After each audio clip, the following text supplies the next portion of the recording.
মা কি করো? বই পড়তেছ? আচ্ছা, পড়ো পড়ো।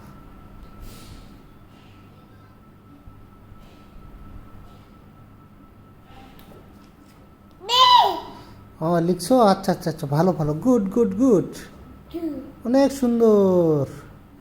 সুন্দর হয়েছে। হ্যাঁ, আরো লিখো আরো লিখো। কি? আচ্ছা আচ্ছা, লিখো লিখো।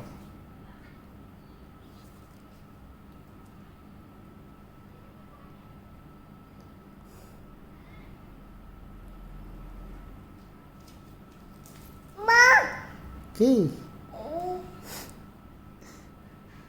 শুয়ে শুয়ে লিখতে হবে? শুয়ে শুয়ে লিখতে হবে? আচ্ছা লিখ।